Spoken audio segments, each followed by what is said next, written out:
I'm telling you that in Uganda, unless we change the trend, we are going to end up with a Sergeant Ido. We are going to end up with a headless revolution. Do you know why? No. When you look at the budgets of Kenya, of Tanzania, of Rwanda, Uganda dwarfs all of them on sente ze bakozesa mu mawanga gano ku political work, administration. Uganda is dwarfing ogatta zonna. Ebumira. What does it mean? It means they have a policy of silencing everybody. Okay. Nti tugula opposition. Tujiwe sente. Milioni 2 naffe tubbe eziremedde ku simu. Okay. Nti by silencing the opposition, we can be able to steal money zireme kuva ku simu, because there would be agitators. Already basirikisiddwa. Era kyova olaba nti president ebyo bisatirics bye bamuwa abantu bajja kuyiwa, they are tired. Bifunyo. Because you cannot have the same so-called doctors, scientists who never developed a medical syringe. Nebagamba president a curve be bajje kubira. Era kakati bakuba curve nti abantu bafudde baba neglected. Bagenze balidde sente. Kati bakubye curve ngeri down. Balidde sente. Esimu ziremedde ku. Do you know that the time lag that they identified the functional Post Bank, knowing very well that money, why do you have all of this bureaucracy? Money comes from Post Bank, it goes to finance, it goes to Post Bank, it goes to Semanyi Airtel, Semanyi Ani. Kakati, Boba Ali bamaze okubala Museveni. Nti, kasa sente zino ziremera Post Bank. Nagulawo tebagenda nedda. Let Museveni fall up with the money. Let's audit. Kubanga kati zino bazimbye badduse. Kati bagenda kuyita emyezi 3 kaveddeyo. Because he is receiving from the attributes. According, what science do we have? Oba tulina bascientists nga tetutwala kizungirizi ku Mars. These are fake. These are not bad. Tebalina nekye bakola wano. No, at times we lose our temper. Kati nkubuulira ne gamba. Nti okulowooza kakati today NRM erowooza myaka 5 okuva kati abusi bantu kati bakyana makulu haja ogenda owa takisi ayingidde taba muntu mwenyigemu awo tugende kakati bo balowooza ne bw'oba olyaza amaanya abantu nga gy'ogula ebintu ku maduuka wonna olyaza amaanya otuuka ekiseera nga tokyalina gye weewola bwekiri any leader, any political organization or party that humiliates those who have delivered a committed and dedicated service to it, or him or her, ends up using mercenaries. They could serious. They bagundi ababaze ba mercenary because the committed people cannot. Bakozesebwa ne basuba busuulibwa wali. Era ffe batugamba if you want to get money, spend. Why? What is the essence? Muganda tells you.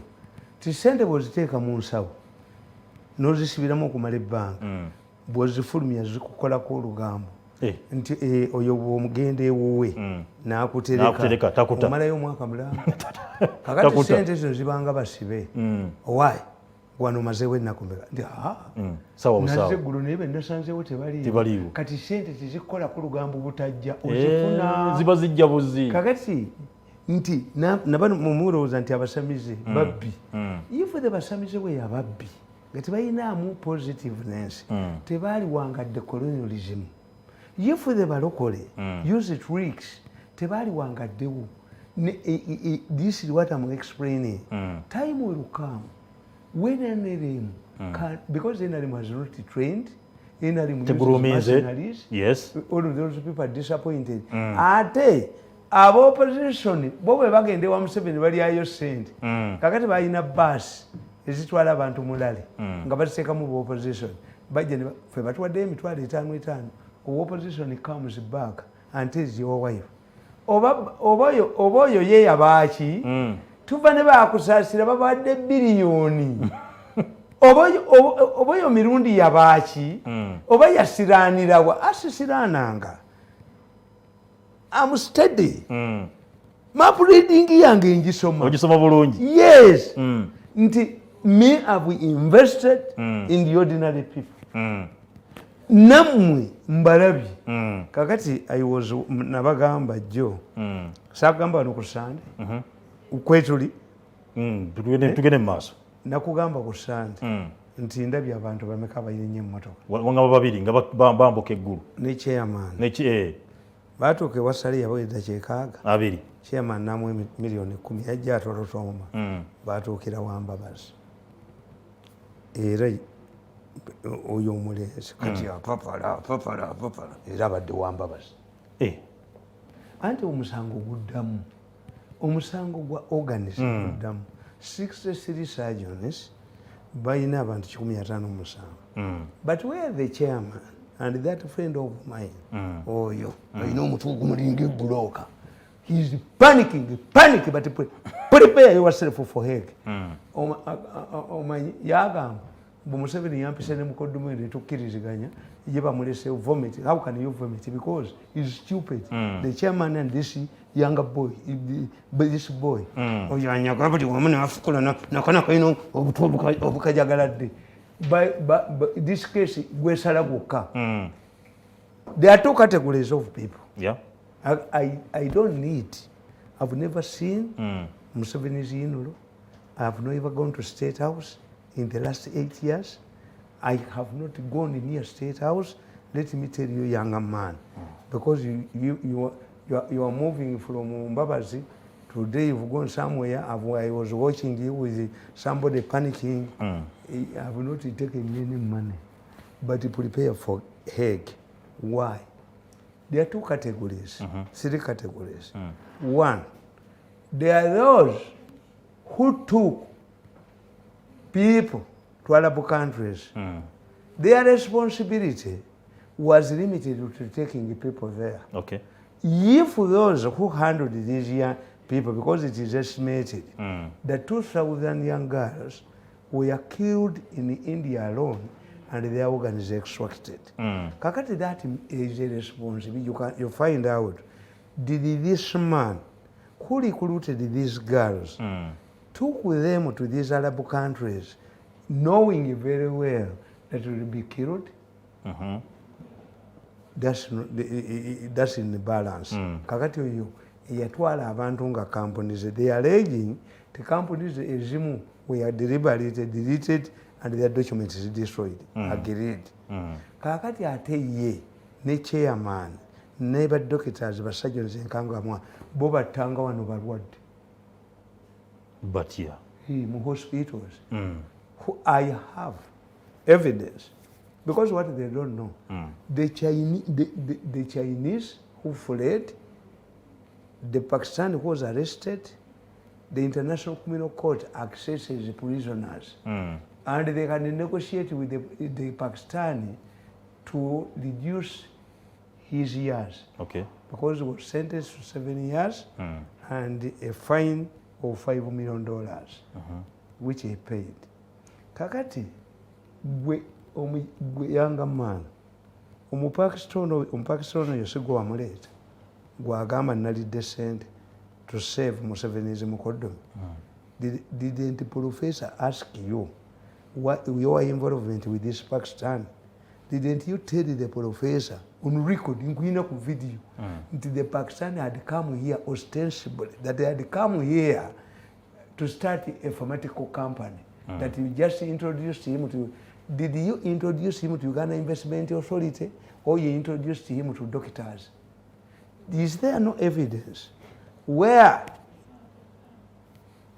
your chairman met Mulago doctors at College Inn with a video? Don't accuse me of taking money. Mirundi, I'm not as simple as you people think. If I analyze, I evaluate the situation. We call it situation evaluation. If I decided to seize hostility. Me, I know. Nabagambi, you people. Let me tell you, give you an example. Nabagambi, nti if singo baddo ino omukazi nga mulwanagana sikuba bakazi bange era bwokuba muwala wange mumira nsozi weeri n'embazzi nze nina landikuluza yange bagiyita mumira nsozi esula mufulutanka. The moment my daughter rings me taata gundi yankuba mulimu embazzi omuluma nambazi anti bw'ogaana okugulawo nkuba luggi olyokolaba musajja mukulu owa tteke muzeeyi tteke ki omukono esezaala bwe taikondo muzeeyi bali kubira ku bukono you will kill her and marry another one. The moment my daughter rings me mumira nsozi weeri n'olumba tanka n'embazzi era bwe nzijamba nzize kakati mbagamba nti normally ffe mu Baganda omwana bwafumbirwa maama wamulera ku mubiri n'amusiibula ne nazaala bweri gy'alaze n'amulera ku mubiri as a daughter. In many cases omwana ono nazaala we abamu bagamba nti okusanga nazaala we osanga malaalo but it depends. Omukazi ono naye yafumbirwa gwa ggwe amanyi purobulemu z'abasajja naki amanyi kitaawe kondakiti y'ono kakati mange naye tegayi nti nze siina purobulemu zeezo nti bampabire wanono amugentleman. Kakati omukazi asobola maama we asobola okujja nagamba muwala wange muveeko gwe genda mu baamalaaya bo naye muwala wange mulekere emirembe gye alabirira abazzukulu bange. A foolish woman will think that my mother loves her more than me which is not. Bayita bamalaya bwe bazaala abaana tabalera ayawula. But this is an intervention as a woman. Kakati nze nkugamba nti it applies to batugamba tusoma ebyobufuzi. A presidential aide must ensure that his boss retains power. Yes. Because he picked you from 40 million people to consolidate his power. This is where I disagreed with Mbabazi. Mbabazi said, don't I have a right to have ambitions? Yes, you have. But you are an aide of the president. Of the president. Resign. Kubanga bw'oba metro tosobola kisinga mugole bwe kiri gwerinda embaga eyiyo kakati you are no longer an aide, you are an opponent. 2, you report all information in any meeting that is intended to overthrow your boss. The 3rd one is that never engage in any battle with the members of the first family. Because you will never win. Members of the first family see the president informally. For you, you see him formally. President bw'aba ayogera n'abantu, what people don't know. Nange bw'omulaba onjogererayo otya. Minisita bamwedde eddakiika 10. bwe kiri. Era eddakiika 10 oluggwako ng'owa protocol ayimirirawa. Ategeeza president nti bano bayingidde mu ki. And he must respect the protocol gundi. But Museveni ye gundi gy'alimu ategeera battle weeva. Kubanga I've already told you that the aid means nabivaamu nenetulira ewange. Naye ako kasiimo kange ne gomesi yange nagenda nayo motoka yange abaserikale mbeera nabo kuba bano be baagala okunzita siba Bobi Wine. Mbeera nabo is their interest to protect me. Otherwise if I die I can create trouble in the country. Bayinza okukwata omulambo gwange mujja kulaba omulambo gwe bayingisiza mu jeneza muyingire ekibuga mulaba abadduka. I'm telling you. Kakati, to me, when I see my role is for that, I've seen, I'm hearing on my machines, people who are talking like this, and I can tell you, nyinza okuba tapes, ngabaga nti mirundi is misinforming the president. Our project is completely different. We don't want to overthrow the president. But Mirundi keeps on misinforming him. Our project is different. Baba kwatele baba twala ku police muzayi deba kwa statement. So if they explained to the president this is what we want to achieve, and picks some of them to achieve what the Museveni waliwo omusajja bamwitanga Ochieng yali Makerere University naga nti I can create give workers a minimum wage namutwala mu taxation byamulema. Professor Shibambi namugamba I can do it namuwa obwa gundi Minister Public Service. The only thing Shibambi did before he was appointed the Prime Minister, people got their salaries in time, but there was no minimum wage.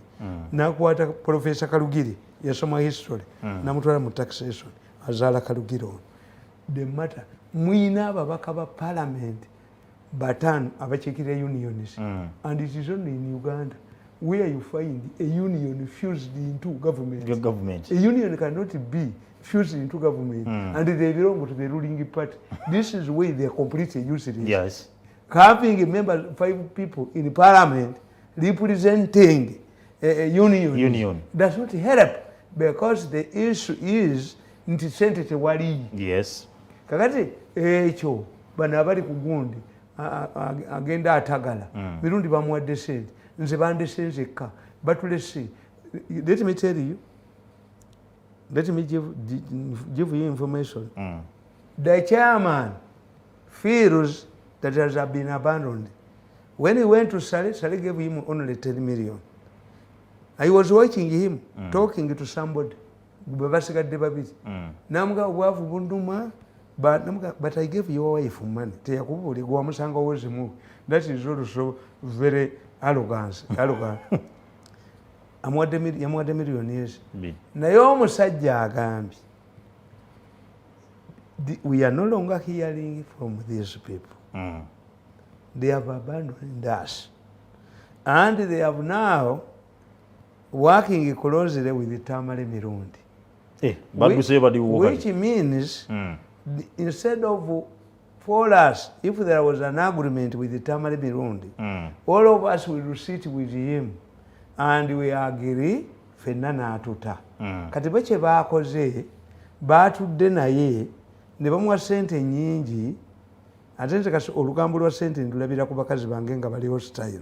Where is the money? Because there is no money. Sente ziringa njaga ginywedde naye omanyi omusajja kyagambye. Omanyi omusajja kyagambye. Omanyi omusajja kyagambye. Where General Salim must involve himself. Agambye I'm going to commit suicide. There is no way I will embarrass myself to this level. They promised me a job, it did not materialize. They abandoned me at hospital. They have not given me money. He was banking on this Human Rights Commission job, which did not materialize. The man has decided to commit suicide. Check his house. Mumutalabe mu Dyson mpozi nga musudi nze Tamale naye nange ngenda wasale nkugambye ncekinze emmotoka zange zonna 10 baatule zonna nfu kati najjawo obukadde 5 emmotoka nawe ogenda nangenda eyo sosi era mwekamba buli abo ekibaleetesa baasi kukuba nze bwogenda wasale kankutume ebintu bibiri. Ekisooka mutugambire abannamutunga b'ennakawa tekalafire ekisabe balireke ey'ensonga emu. Ensonga ey'okubiri abaana bulabe bano abakaaba bagambye eseera ziwabayimbi abantu abo nabo bafe wagamba buliiza Mzee Tamale wagamba gavumenti webeegwa first family yebonaabona kati gamba mukoddomi lwabwe ogwo yafunye ogufo Jenosali mugambeko mama mugambeko muwozi mugambeko abantu bano balinga bafiibwako abakolerera okimanyi waliwo nankubidde essimu olwaleero nanga nakyenjagala neba nga ekiri wa mutowo konzaaliwa nti muhoozi nembaga but let me tell you he even laughs. Who? Do you know that I've never seen, I've never had a one-on-one with Muhoozi? Ochikakasa. Do you know that Muhoozi has never rang me? Lwaki?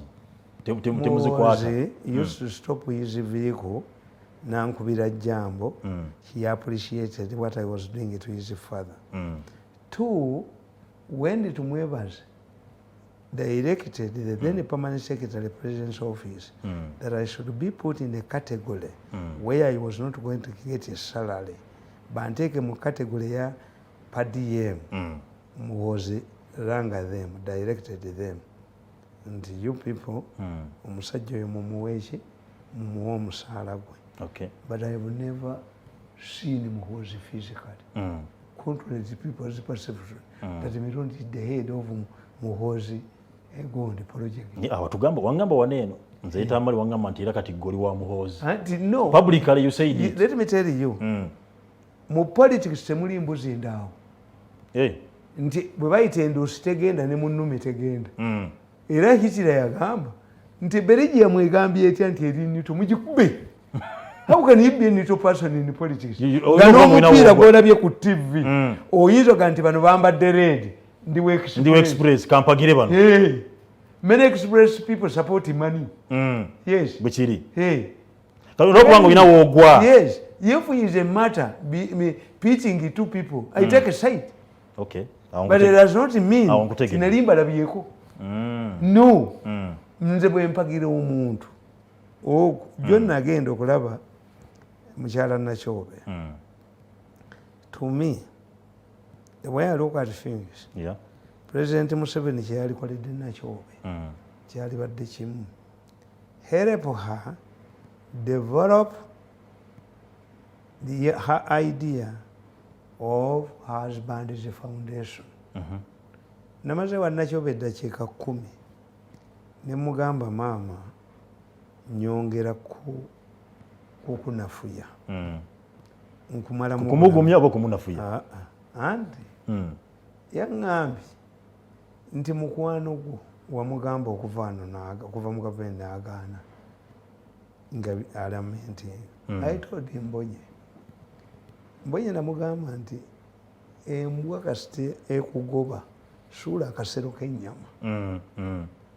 Bw'olaba ekugobye nga y'amayembe naye embwa yonna kasosula akasero k'ennyama neŋŋamba Ssebuufu nzize mu kkooti nkweyimiridde. Era many people believed Ssebuufu yali nti motoka zange nazijjanga bwe Ssebuufu. I bought one vehicle from Ssebuufu.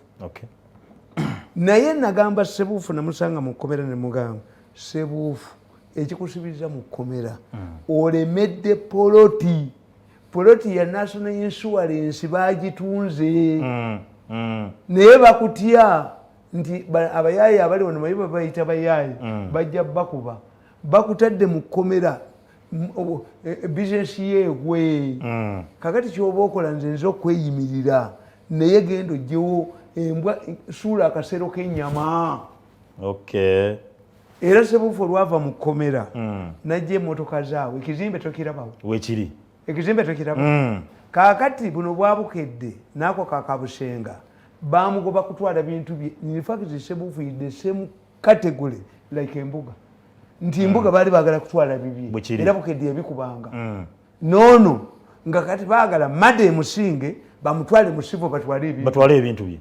Ssebuufu nabyo byabugwagwa osibote muntu emyaka 34 asimanyi atandumweme nga nakubye omukazi otadduka oyo musoke abamwetoololanga ne bakola ki ne bakola ki nkuba video tadduka. Kakati gundi nze nkugamba I told Mbonye yafudde bubi contrary to what people mukimanyi. Mbonye baamuwa obutwa leka muzeeyi Tamale Mbonye abadde alina kansa naye bwogeki n'abayizi ne bubalema nze bampa obutwa naye emimwa gyange gino ogiraba oluzanywa sigala oba enjaga. I drink etampeko ovu chako every day okulwanisa obutwa buli obuli mubi tebunkwata buyitamu buyisi. Era muganda ngoyo Professor Sali yankolera empeka entambula nazo. Nze sirya bwa muntu kintu kuganja kulya ekintu nga naze n'obutwa bwange naye waka sirya mmere nze sirya kulya ewakoolyaji ngubuulira anti agifumbye yamala kusayininga. Kakati nze buli lwondaba mu woteeri ntuula wasemba kasandya ekintu nemmira empeke amagulu ganne gasanyalala oba ebigere nzita 10 tugende tukole ttiimu y'omupiira mu ttaka abagifumbye oba abalimu nkugende nti nze testing ngiina. The only solution to poison is charcoal. Okay. Is charcoal. ate wakali plus tree. I drink etampeko naye kakati mbwenye yafudde bubi nga ebyenda agira talina kyalya talina kyakola ki kakati ate bwe bagenza okuziika there was a suspicious woman ye nga omulimu gwe teyakubagiriza nakulina kyobewete. It showed her presence. But when I discovered her telephone number, the people she was communicating with as Miso has found out abantu be babadde bacommunicatinga nabo. The president must give Nachobe have a security. The president should help Nachobe to develop the idea of husband. Ave mu government. Awumule. Ave mu government. Boto bo conclude nze. In my conclusion nje nkugamba. Abaganda abantu bakugamba. Ensuwa etayatisedda ye mugga. Kituufu. I left the government 8 years ago. You were saying that I'm becoming younger. Ya ozeyo okyali muto. Kati mzee Tamale nga tumaliza abavubuka baneno oyinza kuba amagezi ki bana abainare badde bakuba emiranga na bawandikire president. Yo bana wandike na agenda. Yes, tuinama omuntu yali afumbye mu makatabula yo balamu be.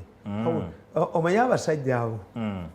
Abasajja bwe basindika military intelligence eyakuba omwana eyasindika kino ekisajja gwekireke anti kyavuddeyo nekyebajja kati I have a right to kill him bajja mutta nze nwanyisa mpologoma ng'ombulira pusi bano bye okubatuusa ku ttamaka benkana n'ekyo bano abakiragira mu military intelligence mbayuyiza gwomanyi nti aba military intelligence baleetako $5,000 bajanja nalimu benyondo omwasa omutwe dwaikamufu nabagambye mumukube mumpe sente bawa amagezi abavubuka kugamba nti aba military intelligence banoonya ebyuma byange ne bibabula bateekako abantu ne bagamba nti mbeera gende Buziga. Yes, I have a house in Kabalagala, I have a residence there. Naye ate baali bagambaku wano wontwala bayitawo batya wali ku motomoto ate nga kana akabwa ke kabeerawo kakati ne babagamba the machine exists.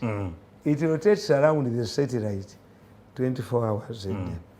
Era waliwo abaali bagenda nti banzita b'emmotoka yange egundi bazoka ne bagamba no satellite ejja bakwata emmotoka yange bagitomera immediately. Security yali emaze okutuukawo directed by who? Kakati abasajja abo ne bagamba nti ani nti Museveni yateekawo a skeleton staff mu special forces n'agiwa ebyuma ebyo byebibaketta ye yampa n'enkuba kati nkubira ono kati but how can the president direct somebody when he can sack you? That is bongo poor.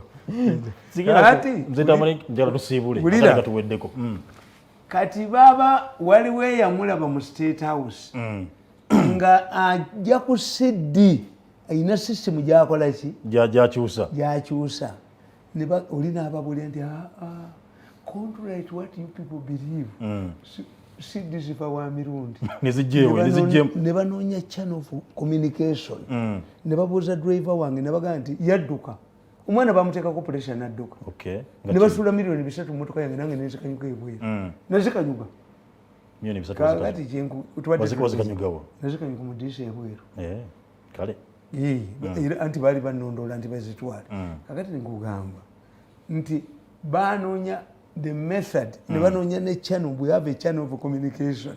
What I wanted to stress was nti bano abaana bawandiika ebbaluwa amakaga wali ofumbyemu tosobola kubula bibala mu bo bokola bawandiike bagikuwe abana bati Museveni muwulidde bulungi muwandiike ebbaluwa mugiyete tuyajwa mu kuzeyita Tamale. President yagamba nti bw'oba oyita omuntu okulya emmere towoggana nnyo but for you people what you do ndi kakati nze mbasaza akabonero post gundi ebifaananyi bibadde balina did you hide them babitereka oba somebody printed them? You have t-shirts did they print them? Is somebody behind you to get this? If somebody is behind you to get this, is not muzeeyi amanyi n'okukubira abantu amasimu. Why don't you write your letter and put it the chairman oba naye anaababba. The issue will be Museveni is generous, very generous. Bagenda kuandika bwe bagikuweereza. You don't need to beat up people. Sigenda kubanga nsuka waneeno ngenda kuba mberekereza. Muno mulimu kamokoka. Bano balaba bano. Abaliwo. Ono omulaba ono Omujapani ono. Tetugenda kusigaza mafuta. One of the reasons why countries don't benefit in oil reserves is embarking on Ivory Tower projects. Kati bamaze okukola luli olwawa olw'ejjinja. Kati batunulidde Kaluma.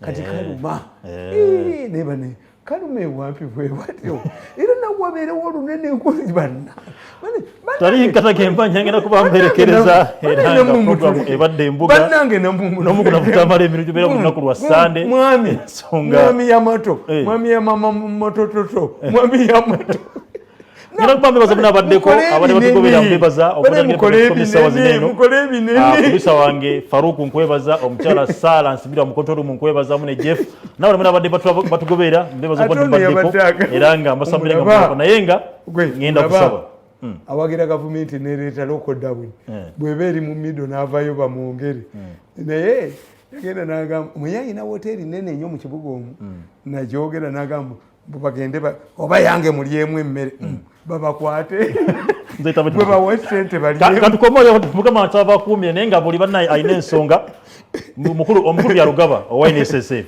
gasula abantu ku ttaka babeere nga balivaako abantu basula kasente kabeere nga bava ku ttaka eryo naabo bonna Mzee Tamale nkutumye ku lwa mutungo Salim